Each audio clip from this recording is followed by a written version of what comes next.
Okay. Loud. All right. Go. So I made a small presentation. By small, I mean it's kind of long, but oh my God, a career in background design. I'm gonna share as much as I can. But again, if you feel like something doesn't make sense, just feel free to stop me and I'll, try my best to explain, but we'll go from there. So we just did a small intro. This is me. I'm a Mexican American background painter and I'm a visual development artist. Like I said, I have a BFA in animation from SVA. And I lived in New York for about 3 years. I'm back home now in Houston. I have experience with Mighty Oak. They're an animation company up there in New York. They're stop motion, and then I work for 2D and 3D animation projects too. But what I primarily really like to do is draw sci-fi and stuff. You can see with my little guys here that I have. I have a favorite. But here are my credentials. I'm just going to share a few pieces that I've made. Wow.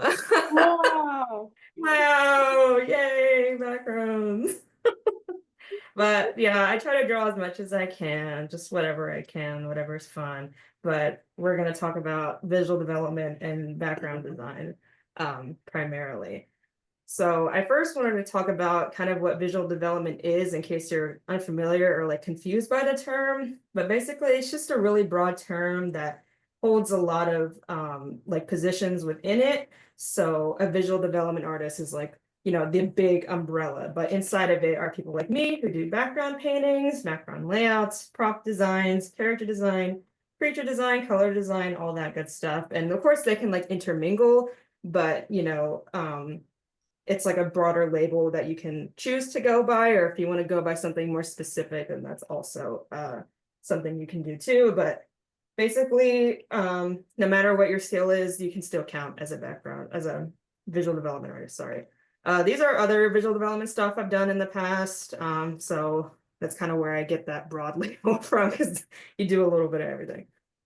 All right, but specifically backgrounds. I want to talk about a little bit how there's, you know, under like there's more categories than just like the broad background, right? So there's like the layout, the paint, and like of course there's environmental design too. So I mean, you can label yourself as like a background artist, but there's also you can go even more specific if you want to, which I feel like is pretty common. So like the background layout is typically responsible for the line art in projects. This is a layout that my friend Kay did. He's an excellent artist, also from SVA. And then I'm the one who painted it. This was for my thesis film back in college, because that's what I primarily do. And then environmental design is more of like you're designing like the actual physical location of somewhere. So you're the one thinking about like the floor layout plan, the building, what textures are in the building, how many people can fit in there, stuff like that. And it's a little bit more technical than just making like a piece of really pretty line art, which is, still really awesome. And then same with background paint. All right. How to draw backgrounds, I feel like is primarily what everyone's here for. But, I feel like there's no one way to do it, unfortunately, but I know like some great places where you can start. Unfortunately, my enemy, you do have to do a little bit of perspective practice. It's just really important that you understand the fundamentals of perspective and where goes what so you can make all the like visions in your head as pretty as they can be or like visuals that the client wants. You can do exercises like drawing with your shape or lasso tool to like really simplify everything and make it as like digestible as possible. You can do film and photo studies or 3D model references and trace over exercises with the 3D models. Granted, if your 3D models are like, whether they're your own or, you have permission to use them from somewhere, I feel like it's all right to go in and get a good feel for what something would look like, especially because that's part of the process of a lot of background stuff too. Like I'm doing environmental design for some other 3D models right now. So it's like we're kind of just in communication with each other to, see what works. But all of these exercises will help you understand the fundamentals and get your brain thinking in terms of shapes and volumes. And make it just a lot easier to understand. But I would also really recommend just like trying to make it fun for yourself. So like do something where it's like if you're used to drawing characters all the time, then just add a little guy in there, and like keep your interest like in there if you really want to like practice backgrounds, maybe not necessarily like get into it, but just practice. You can do different. I took that picture. I didn't take the picture, but that's my friend Amanda, and she was also from SBA, but she had a picture with this dog named Ozaru, and I just wanted to do a little fun assignment where I painted a really simple background, but kept it interesting by putting like a character or someone that I care about in there. So that's really fun way to start, I think. I feel like a part that's not necessarily talked about as much whenever I go around and do like my little background talk is like developing a personal style for your backgrounds. And I feel like this is actually really important because there's so many background styles that are out there and that you can be capable of making. So because I feel like a lot of the times for the projects I have been brought on, it's like I was brought on because of a specific style or specific deck that they liked, like, oh, we like this style of drawing that you were able to do. I think it fits with like the established project that they have in mind. So they want you to be able to like do that style like over and over again. So I would go ahead and try to like find what's like most natural for you, and that can be, practicing with different textures, simple or more complex designs, experimenting with color, play around with shape languages and thin versus thick line art if line art's something that you're really passionate about. But I feel like it can get like there's no end to where you can like design in terms of backgrounds. Like you can just go crazy and figure out something that you like. And I feel like if you're passionate enough about it, then they'll be able to see that you're like really, proud of your work and you're like the one person that can do that type of background. And so they're gonna go and hire you for it like over and over again. I guess the portfolio bit is where it gets a little complicated. So I just put like qualities of, stuff that is like put in backgrounds. So for layout, which is like the line art, a lot of the times what they're looking for is like variety in style, complexity. You have to have good composition skills, clean line art, understanding of line weight, various angles, understanding, animation, file organization, because more than half the time they'll make you do like a test. And in that test, you have to be able to like know like how to send off that file for production. And it just keeps going. Like you would just be permanently intermingled with every single department. And that's what's cool about animation. But it's also like you got to make sure that you know how to organize your layers, which I am a 50-50 on that. But like, of course, for jobs, I'm better at that. Okay. For background paint, you obviously have to have a good understanding of color theory, a good understanding of like illustration principles in general, like knowing your values and composition, different painting styles, various angles. A lot of these stuff like overlap with each other. And for environmental design, like I said, it's like a technical thing. Your perspective skills have to be 10 out of 10. Not really, just, variety in design skills, various angles and camera views, understanding of the animation pipeline. But basically, at the end of the day, they want to be able to see that you can tell the story that they need to tell in just your backgrounds. I feel like that is like the most common thing that I've heard over and over again. I have some examples of some really awesome portfolios. So for background line art layout, I guess you just basically, this is my friend Evelyn's portfolio. She's amazing. She works for Titmouse right now, but as you can see, like this is her background, like design portfolio layout. And this is like all about like the line art, right? It's basically you want to make sure that you have like everything in there. Like this is a really interesting camera angle. It goes in this way. The line art's really clean, but it's basically you just want to be able to show, that specific skill and that you can implement it in like any animated project that you can. And then I have another artist. This is Nikita Chen. I really like her art. And she works, I don't know if she works currently, but she has worked for like Sony in the past, and she worked on the Teenage Mutant Ninja Turtles movie, which I really like the art direction of. But she has a lot of like complex backgrounds and just a really interesting style. And she's worked on so many projects. So I feel like you can really see like her variety, and I feel like that's also really important. But she just has these really gorgeous backgrounds that, feel very like clean into her style, or the style that's needed for the film. Um, but she's like a good background paint example and environmental designer slash like visual development in general, because she has other like props and stuff that you can see in there just for like the project. So, but as long as I feel like it's fun for you, it's fun for people to look at. I feel like that's my main goal looking at getting people to do backgrounds. I will share a little bit of the more common things I've heard like over and over again, because I've talked to a couple different like recruiters and independent filmmakers, but just to like give a little bit more direction. But I know that those people love project work. Like as long as you have like one story, it can come in like a story reimagining, it can be an original story, it can be anything. But as long as you're able to like show that you can create multiple backgrounds or multiple pieces of art under one project name, under like one tone, one style, they love being able to see that, because it feels like, when you're working on a project, you're going to be there for a long time. So they want to be able to see that you're able to commit to something like that. I have heard this word over and over and over again, but they really want your stuff to be like, quote, cinematic, which is, you're able.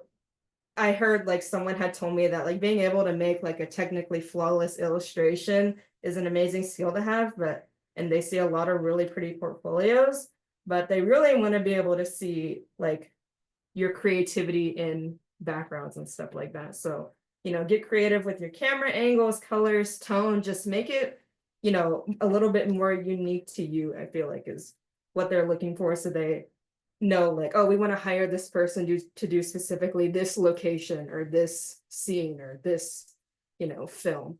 I feel like more than half the time that comes up. Having a quote niche or specialty is often favored too. So it's like, if you do a lot of things, I think that's really awesome. I love seeing people who do like 8,000 different things. Y'all are super, super cool and really awesome artists. I think that a lot of the times recruiters, though, they don't have time to look through all of, the amazing artwork that's there on your page or otherwise. So if you have like a specialty, like I label myself like a background painter and a visual development artist, but like the background paint is like my main label. So whenever they go look at my website, they're like, oh, this person does background paint. We want to hire them for background paint. And you can always get into other jobs later down the line. But I feel like a lot of the times when you're trying to break in, it's like they want to see that you can do this one thing and do it really well. And with that, it's like just keep your site as simple as possible. Like make sure your name is on there, your email is on there, as visible as possible. Everything that they need to contact you is there, because if you have super, super cool artwork and they like can't find your email, like unfortunately, like they'll probably pass, which is kind of crazy, but that's unfortunately how it goes, just because they have so many portfolios to go through. So, but that's basically like a speed run of like some basic info, but I'm more than willing to like take questions and stuff like that. So yeah. Yes, thank you so much. This is all so lovely. And like me already like strong interest in background and visual development, I'm like, teach me everything. No, I feel like we learn from each other. We learn from each other. You have such gorgeous artwork. I've seen your account. That's crazy. Oh my gosh, thanks. Well, I'll be happy to jump into some questions that we have prepared, and then everyone that has questions for E as well, please leave them in the chat, and we can add that into our Q&A section. Yay. All right. So I'll jump into it. I'm glad that we've got plenty of time because I have many questions. Um, so I wanted to go back a little bit back to your background with SVA and Mighty Mm. Oak. So I Yeah. was curious about your time at SVA. What got you into visual development and background paint? Was it like going in to SVA, you knew that was your path, or that was something you learned while taking classes? Oh man, I feel like I'm actually pretty late to the game in terms of backgrounds because for the longest time at SVA, like I wasn't really sure what I wanted to do. All I know is that I just wanted to be in the animation industry, which was an experience to find out. I went through probably my first 3 years kind of just floating somewhere in the air. I thought I knew I wanted to be like a color designer or somewhere where it involved like paint and stuff like that, but I used to draw a lot more characters, if I'm being honest, but and I took a mentorship with WIA, actually, Women in Animation, and there was a visual development mentorship, and I had this wonderful mentor, and she really pushed us to like make bigger pieces, and I like refound my love for painting while in that mentorship, and then I kind of just got into making backgrounds because she was really pushing us to make these like quote cinematic pieces with characters and backgrounds. But I kind of just ended up really liking backgrounds. And then I just did more photo studies. And then from there, it's kind of just like tumbled. And now I'm getting work with backgrounds and I haven't really looked back. I love that. That's so special, especially because you don't exactly know what you're. I mean, and everyone knows animation's lovely and everything, but they don't know. They're like stumble into it almost. Like, Oh, yeah, oh for wait, I didn't sure. realize this was a path, and then you fall into it, which is so lovely. I think so Uh, too. Like, I feel like you should definitely give yourself time to experiment in every area of animation that you're interested in, and maybe you're not even interested in. Because I remember telling myself, like, my first year of college, I was like, oh, I'm never doing backgrounds. That stuff's really hard. I'm bad at perspective. But the only reason I think it was like harder for myself was because I was just like in my own head about it. And I was trying to paint in like other people's styles or like the way that I thought backgrounds needed to look. But once I started doing it on like my own terms and doing stuff that I really liked, I feel like it's just been so much fun. So don't knock it until you try it.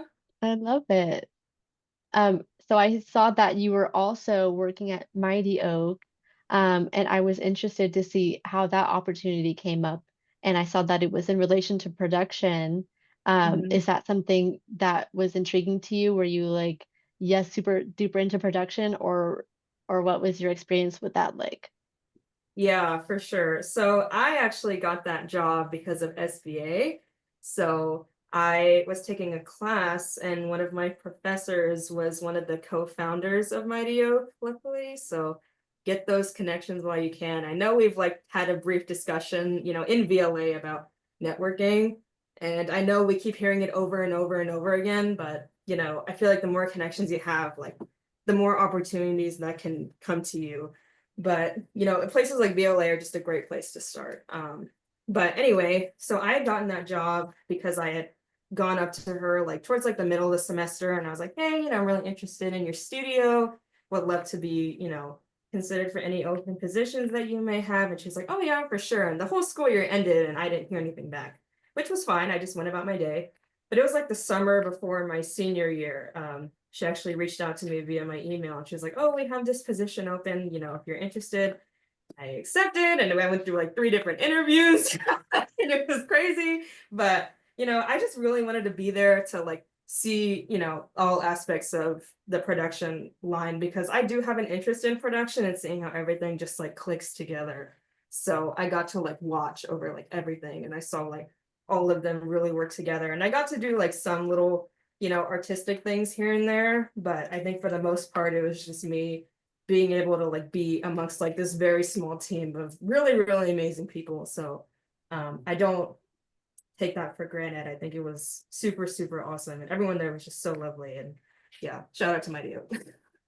Oh, that's so lovely.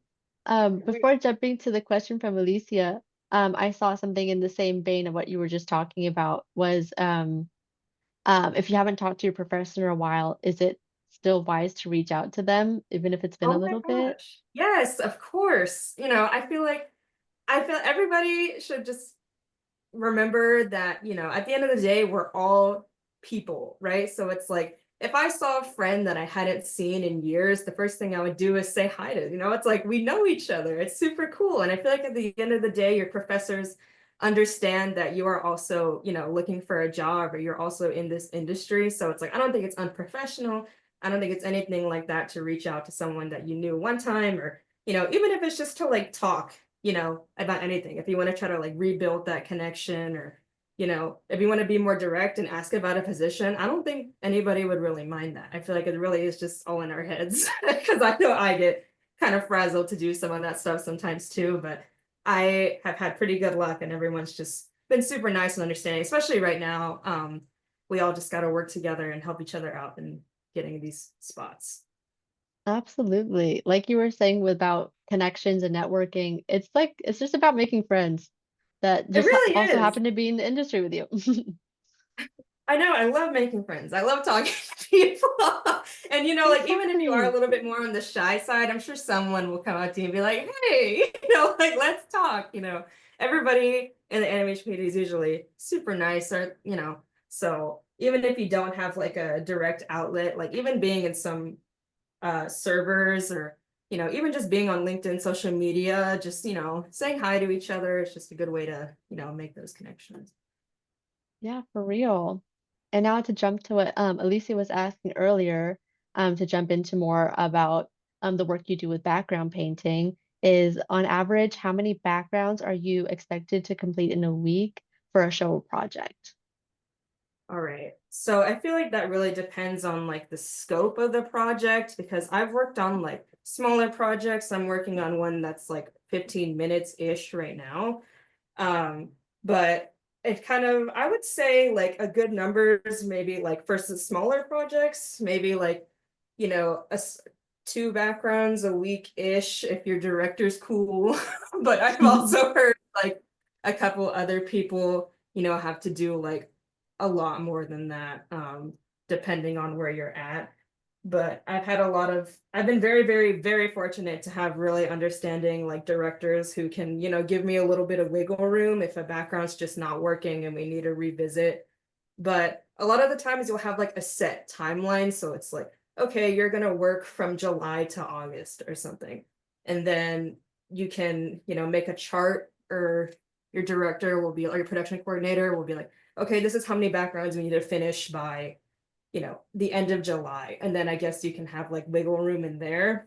So I feel like half of it's like set by, your production coordinator, but half of it is also, I would say, hopefully, it's like more, you have a little bit more of a decision in some of that. Be like, you can negotiate that in your contract too, or up front and be like, hey, this is how long I think it would take. And then they'd be like, okay, cool, we can talk. So I feel like there is no one set answer for that. But with me, it's been like, mixed couple a week, sometimes one a week. So hopefully that's a good answer. Absolutely. And that actually kind of blends into another question I was going to ask because I saw that you're involved with independent films, and I know that that can also have like varying range of time necessary to put into a project.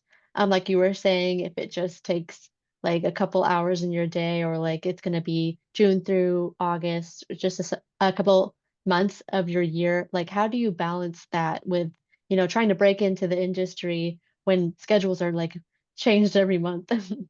Oh yeah, no, for sure. I totally get that.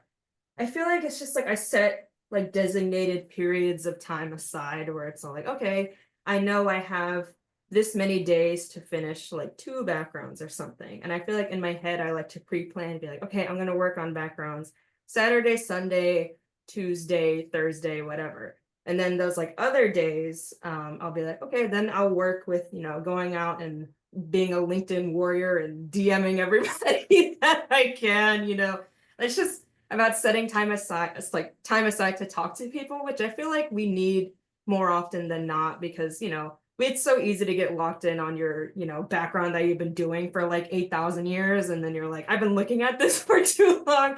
So if anything, it's a little Yeah. bit healthy to just, step out of your zone a little bit and go see, what's happening with your fellow artists and talking about that. But sometimes if I'm like really, really busy and I need to like lock in on these backgrounds, I'll at least like go and, socialize, even if it's just like in the morning when I like go get like a tea or coffee or something, just something like that. Just take a few minutes. I always make sure that like I feel prepared to like start working, it's all like, okay, I feel decent enough to start working. And of course, sometimes it's like I'm on a heavier time constraint. So it's like you got to get up and do it anyway. But even if it's just like 2 minutes beforehand to just like take a breath or two and be like, okay, I'm about to be here for like 16 plus hours. We'll get into it. But Oh, yeah, yeah, I know those days. yeah, for sure.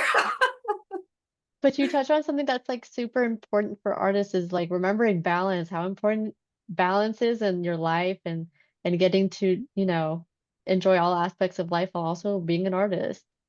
It really is important, and I think we all need a little bit more of it, especially as background artists, because we're drawing outside like all the time, and it's like if we're not going outside, it can like construe like your perspective of it. But doing like with small photo studies and stuff is like a really beautiful thing. So I would just try your best to like, you know, feel your own emotions. Okay, I feel ready to do this, or maybe I'll take an extra hour to sleep or something. Like it'll be all right. It'll be all right in the end, I swear.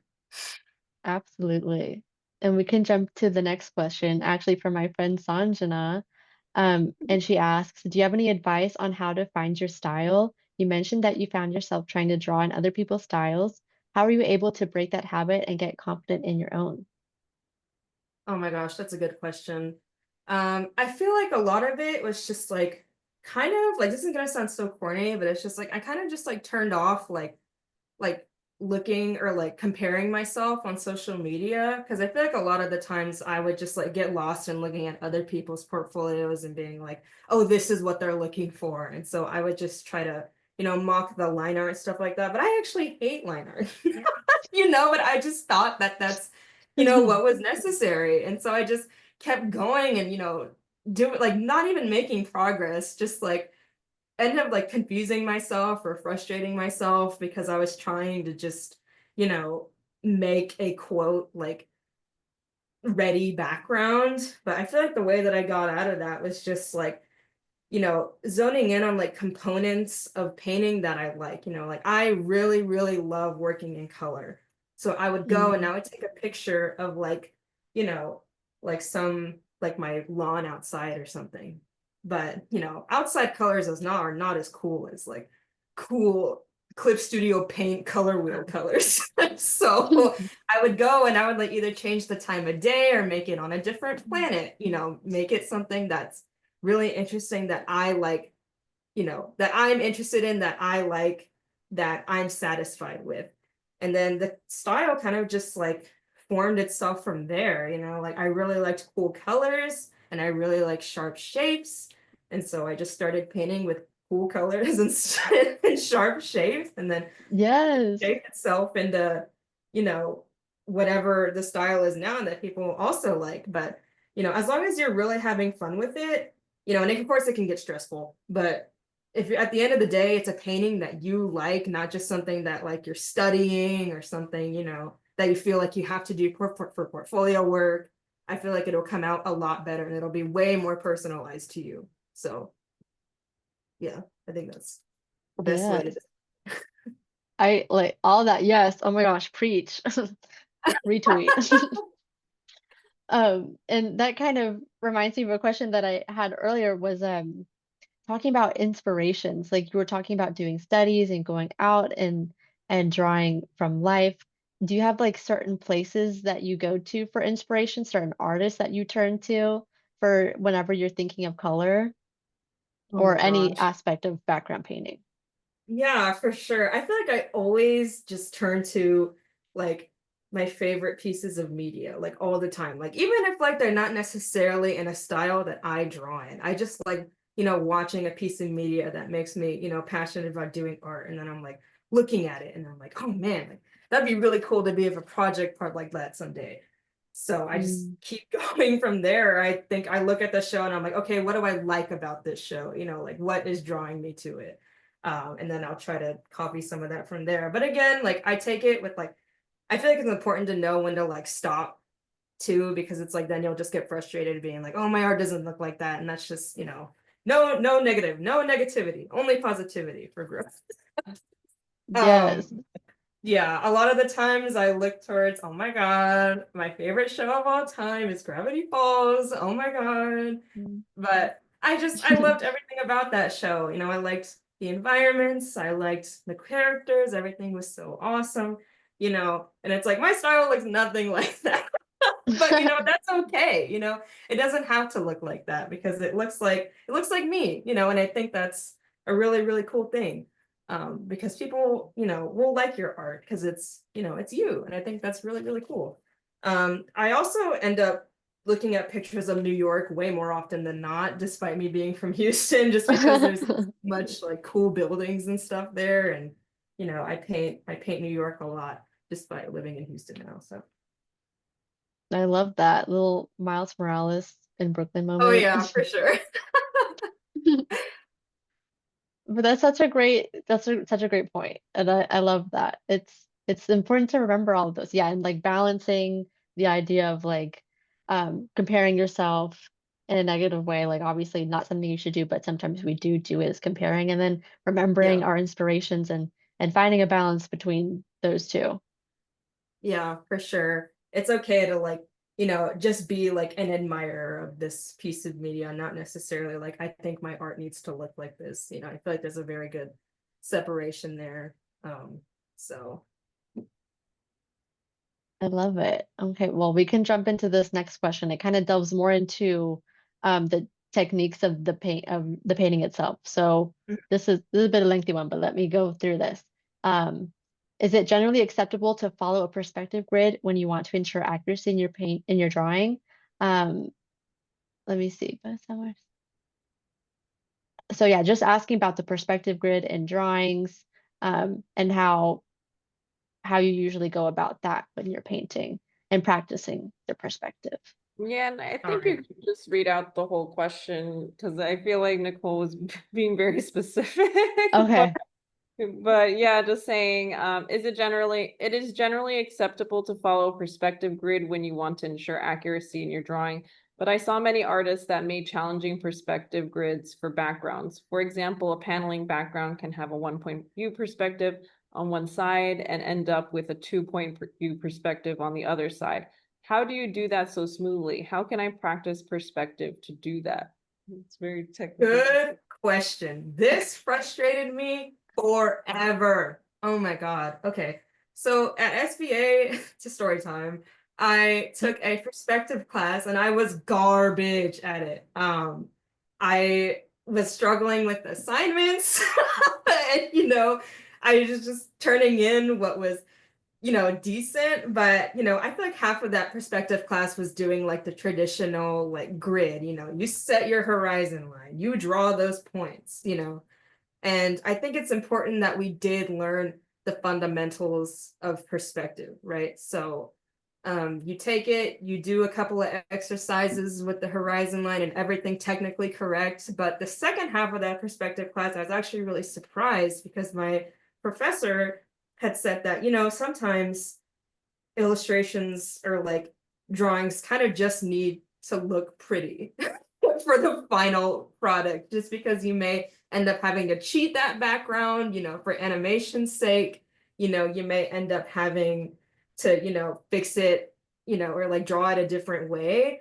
So I would say that it's like, this may be a hot take, but I think it's important that you learn the fundamentals and that you make sure you understand enough to know when something looks like really wrong or something just looks like out of place. Because, people look at your portfolio, they will tell you, they'll be like, oh, like, I think the perspective on this can be, fixed, blah, blah, blah. But, as you get better at it, I feel like you can start to wane off the technicality a bit and really just focus on, does this piece feel like it needs to? Does this work like I want it to? Like if like a bottle or something on top of a desk is like slightly out of perspective, I'm gonna be real, no one's really gonna look at it, because I know I'm not, the CEO of perspective, but I think that I have a decent enough understanding now since I took all those classes and I, not even took the classes. I just like practiced on my own terms and, making it understandable for me that now when people look at it, no one really comments on the perspective anymore. It's more just a matter of, oh, we like this piece. We like how you stylized it. It's more about other aspects. So my biggest thing is please, please, please, please do not get stuck in perspective land forever, because it is so technical. It is so complicated. And if I feel like more than half the time, it's not always about perfect perspective. So that is my biggest, say. But of course, like I said, I would, do a couple exercises, make sure you got a good grasp on it. So if anyone asks you like, oh, or like, the terms, like, oh, we want this in this perspective, you're able to be like, okay. But, at a certain point, you can wane off of it. Even if you feel like you're not fully ready yet, just try. Just try to wane off it, see how it works, Just don't be stuck in the grid like forever, because it is so easy it's so easy for that to happen. It happened to me. Yeah, it was bad. Perspective land is a scary place. But yeah, It really, really is. practicing is just what you need to do. Yeah, for sure. And now to jump into, I believe they're speaking about portfolio specifically, but the next question is, would it be better to organize things by project or keep layout, painting, and design in separate categories? Okay. So the feedback that I got from that, because I feel like my portfolio was separated by like kind of like what you were saying, like different times, like, oh, like this is all my background paints. These are all my prop designs and stuff like that. But I found that more often than not, they like the project organization a little bit better, just because they're able to see like, oh, this, prop design goes with this project. Like I can see how they're related to each other. They like being able to see that you're able to create different things under the same label, like I was talking about. And I feel like it's easier to comprehend that way. But let's say you don't have like a project. Like let's say projects aren't your thing and you just want to, do really pretty photo studies and see where that goes. So then I would like separate it out into tabs, being like, okay, these are all my paints, these are all my layouts, these are all any other extremities that you may have. So I feel like it depends on like what you want best for your portfolio. Do you want to display that you're able to do project work, which they really, really like, or do you really want to lock in and be like, hey, you're going to look at my background paintings that are really, really good? Whatever you want your primary focus to be should be your priority. And to jump off of that, when I was perusing your portfolio, I saw that you had a page dedicated to projects where you have kind of the home page being, here are the titles of the projects with like one piece of a painting of visual development that you did. And then once you click on it, it opens up and shows you the rest. So you would recommend that as your way of like a home page or organizing by project? Oh yeah, I mean for sure. I got like this template-ish like idea from a recruiter that I was talking to. He had given me a portfolio to reference a couple years ago, and I was all like, oh, okay. So I basically just kind of did something similar where I want people to be interested in the pieces that may be like in that project. So I picked like the coolest, front page, and I'd be like, oh, that looks cool. And they'll go and look at it and see everything else.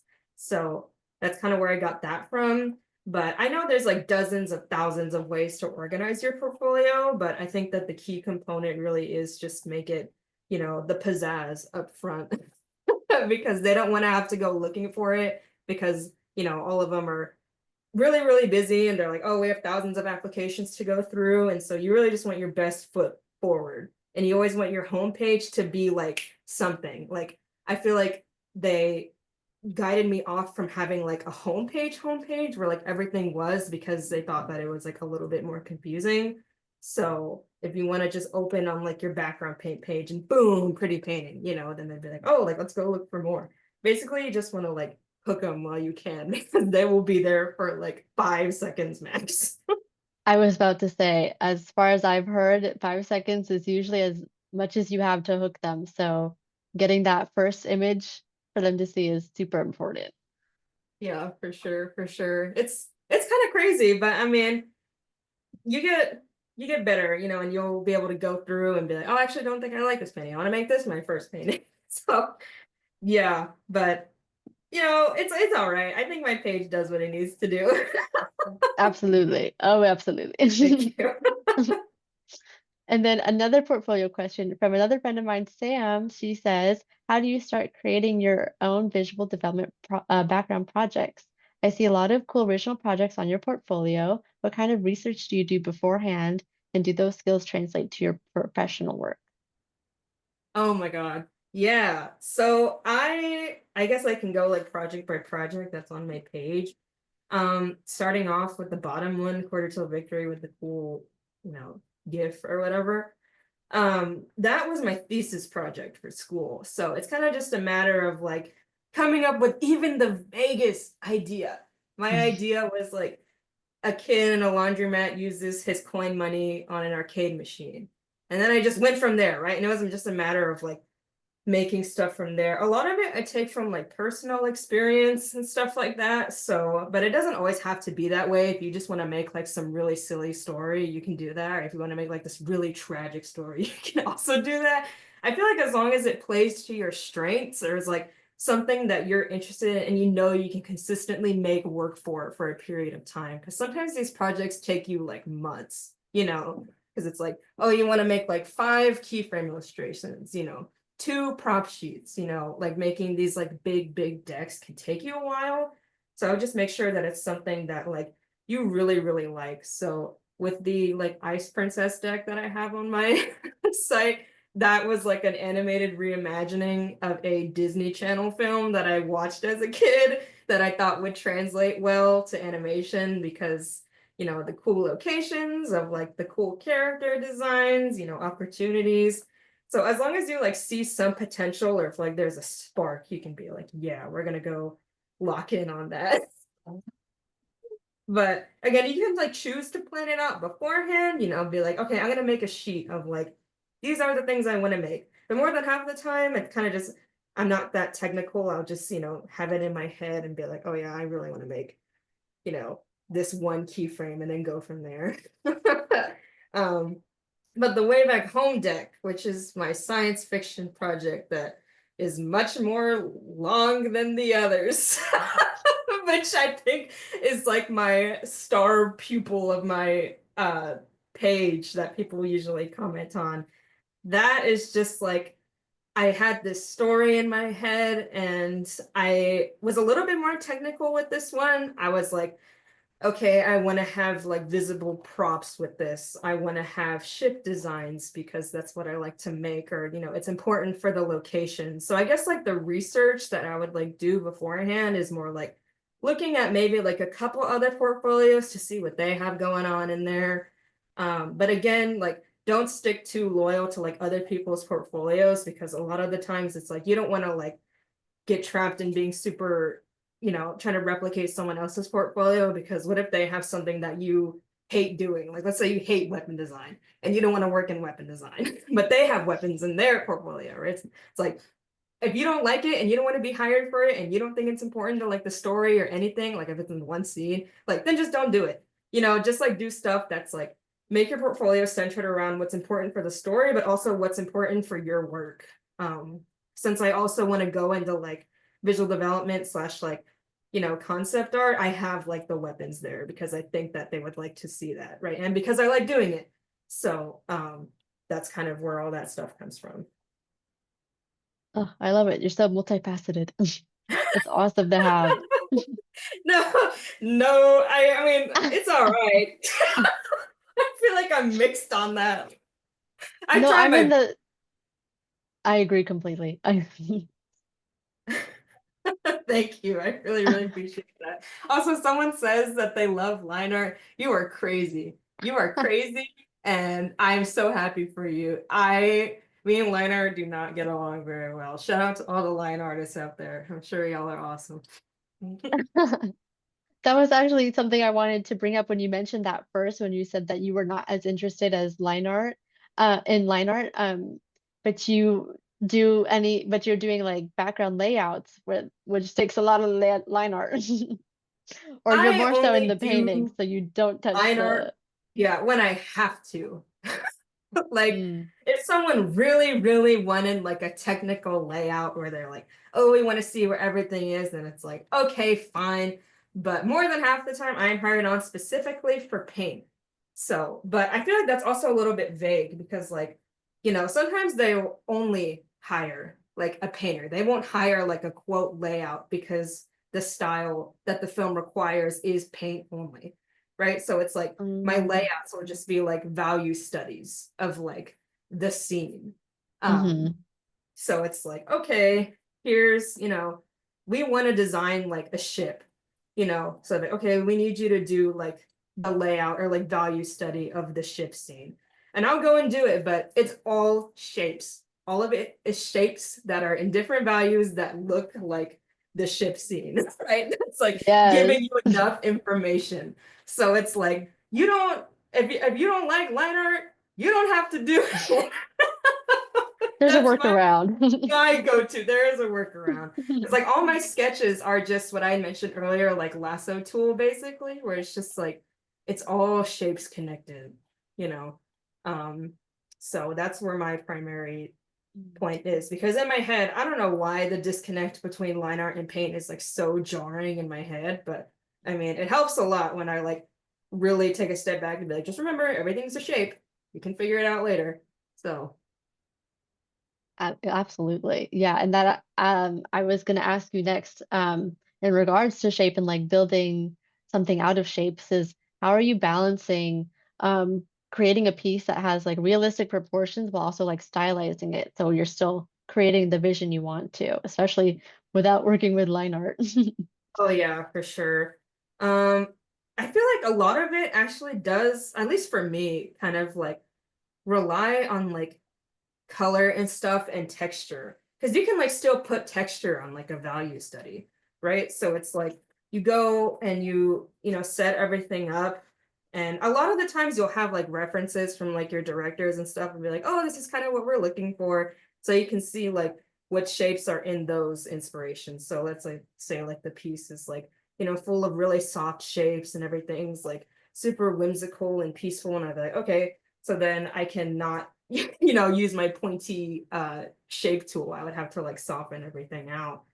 But for like realism stuff, I feel like a lot of it is just like almost being able to like simplify it to seeing like what the eye catches most, because a lot of the times it's like your brain will kind of like forget all like the smaller details. So being like able to like put just enough detail and being able to like distinguish that, oh, this is glass, all of it is through like texture and value, and then color like really really really pushes it, specifically for paint. I think that's why I like paint so much. But some people are really really awesome and they're able to do that with just line art, so that's why they're hired. That's why they are layout, rather than paint, because like they're just two like separate tools that end up working together at the end. So Oh, yes, that was lovely. I love it. You're so inspirational. This is like what I love to do, what I'm trying to break into the industry for. So it's so lovely to hear like your point of view on it. It's so awesome. you're inspirational, your Oh, art's really oh. gorgeous, and What was that, who does Michael? the Were you line were you who art? said that? Yeah. That was funny. Everybody inspirational. Oh my God. I just want to say, like, for me, I don't really know concept art. I'm not a painter or anything like that. I'm more of an animator now, producer, director. Yeah. Like, I was like, wait, what's the difference between background paint and like concept Oh art? yeah, Oh no. my goodness. It's so That's complicated because like you. not only is biz dev like this humongous term that like anybody can really fit under, but there's also like niche categories and backgrounds. Like, oh, you want to do layout, but then also layout means something else in animation terms. So it's like, oh, your background layout. Background paint can also mean background layout for a specific project. I've been labeled like just background designer too, and that's kind of vague, and they want you to do a little bit of both. But I would just read very carefully what they ask of you to do before you start doing it. Because if you apply for something and like the director doesn't really like know, like they just want backgrounds, but you're only good at like not good, but you can only like you only feel like proficient in like one category over the other, and they try to make you do both, it can get really, really stressful and like discouraging. So I would just try to be like upfront that, okay, I am, gonna do paint. But of course, a lot of background artists are really, really good at both, and then they're just like crazy and they go out and get jobs for both. But then they can label themselves like a designer rather than like a layout artist or paint. So that's where that term comes a little bit more into play. Yeah, very important distinction. I learned my lesson after one application where I was like, that's actually not what I do. Never mind. Sorry.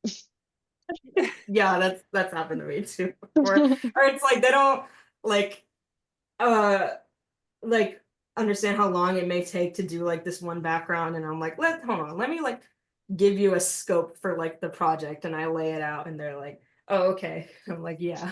It's gonna take a little bit longer than like 2 weeks for like 40 plus backgrounds. So, Oh, 40 but plus. Oh. it's all right. You get used to it. But no, it's a lot of fun. I love working in backgrounds, which is crazy because I really, really never thought I would be here, like working in backgrounds. But I really just kind of turned it into something that I like on my own terms. And of course, I try to like keep myself from getting like too frazzled, because it's like it's really easy to just like turn your passion into work, and then it starts to feel like work, and then you start to feel really drained. And but I just try to, keep it fun for myself by keeping my own projects and stuff like that, and be like, okay, when I'm done painting this specific, background for someone, like I was painting like some train stations for a project, and don't get me wrong, those were really awesome and it was really fun. But after I did, okay, well, what do I want to paint? I want to paint my spaceships again. So it's like, who cares Yes. if you paint the same things over and over again? Like you don't have to put it in your portfolio if you don't want to. And even if you did, like, you can change it up a little bit. People like to see what you're passionate about. Because I've gotten like a lot of inquiries about like my little space deck or my more like techie paintings. And, it's like, dang, they actually like them as much as I like them. I think that's really awesome. So, Oh. don't feel discouraged to do what you want to do, because it's extremely important that you continue to do that. In any context, not just background paint either. It can be animation, character design, anything. Shout out to character designers. That's crazy. They're the real heroes. Just kidding. We're They are also cool. heroes. That's hard. Character design is hard. Well, I have one last question for you, E. Um, are you, do you have any like exciting projects or anything that you're working on, goals for the future that you want to share with us? Oh my god. I am waiting on a couple things, really. It's a really long waiting game. But Mm. on my LinkedIn, sometimes I like repost projects that I'm like peaking on or, working on. Because like I don't want to like put anything out there, because animation is so like 50-50. It's like we could be working on something and then it's like, you know what? Actually, no. It's So true. Just kidding. yeah, but I have like right now I am about to start on another independent film. Um Hopefully I start in July, and I'll be working on that till August, and I have no idea when that might come out. It's gonna be a while because the film is like a little bit long, but and then I'm waiting on like a few other opportunities, but if something really, really cool does happen, crossing my fingers, then I will be the first to yell about it, probably like on LinkedIn or stuff, because I'm not as active on Instagram for some reason. Don't get me wrong, I'm active on Instagram, but it's just like, I don't know, sometimes I get a little intimidated. Very fair. That's a very fair. So that's super Yeah. awesome. Congrats on the indie film, and then fingers crossed for that opportunity coming your way. Oh my gosh, thank you. Fingers crossed for sure. We will see where that turns out.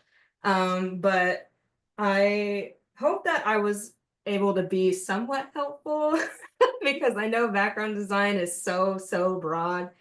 And I really wish I had like a how-to guide for everybody, but this is best as it's gonna get, it's just the best I can do is just like say like have fun, and I really, really, really mean that, like go and make it fun for yourself when you can, and try not to get in your head too much because it is so easy to. But just trust that you're a really awesome painter, and if you feel like you're not an awesome painter yet, you will definitely get there. Absolutely. Oh my gosh, that's like my heart is singing. That's You're getting awesome. you're getting thank yous in the comments and stuff. Yay, thank you. Yes, Thank you. But thank yeah, you if so y'all much for have your any, wisdom. no, thank y'all for having me. If y'all have any more questions too, please feel free to email me or DM me, because like I am always willing to help other background people, especially other like Latinos in the community, because we really need to be up there in numbers. I'm trying to boost us up. You know, Yes.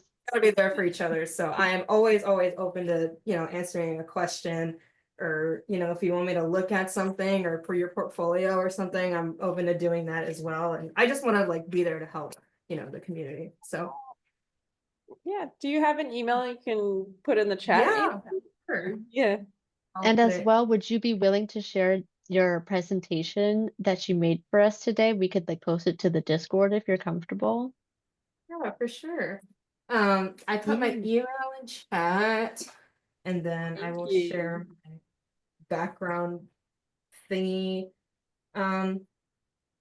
But yeah, everybody should continue to share their artwork in the art chat too, because y'all are so crazy talented. Everybody in there is like cracked. I love that for our Discord. 10 out of 10. Absolutely. That's right, guys. Keep posting, please. I want to see it. Keep posting. We all need to see it. And plus, like, we will grow in numbers and backgrounds, even if it's just like a practice. Like, I want to see it. I want to see the practice background. I want to see the study. I want to see the OC art. I want to see the lore. Like, send all of it. Yeah, literally at us. I would like to see. Yeah, for sure, for sure. Oh my Uh, God. thingy file share. Yeah, okay. We're good. But if you need like the PowerPoint, so let's say like you don't get it right now or it doesn't work or something, you can just tell me and I'll let you know, or give it to you. I'll put it in our Slack, our team Looks Slack. like it Thank works as well. Yes, you. and we'll make sure that gets posted to the Discord.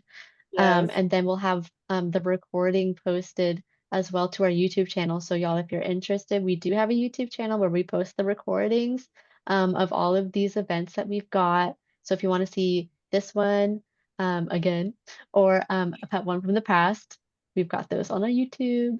I'll be sending them via email to those who are RSVP. So in case they couldn't come, etc., we had some people who couldn't make it. So yeah, you'll be able to watch the whole thing again and see the other ones. Absolutely. But oh my gosh, I hope everybody goes crazy on backgrounds or whatever they want to do best. That's so exciting. And I'm so excited for like more meetings in the Discord from like other really cool people who do other really cool jobs. Yeah, our July 1 will be storyboarding with storyboard Dang. artists from Peru. So it'll be Oh my God, that's so exciting. interesting. Storyboard artists are also crazy. Dang, everybody's crazy. Mm, mm. Animation's really hard. We're I kind of think. crazy, guys. We're kind of Yeah, we're crazy. all kind of crazy. That's crazy. Well, thank you so much, Eve, again, and I hope you have a great night, day, wherever you are, etc. Thank you. Yeah, for sure. Thank you all for coming by. I really appreciate it.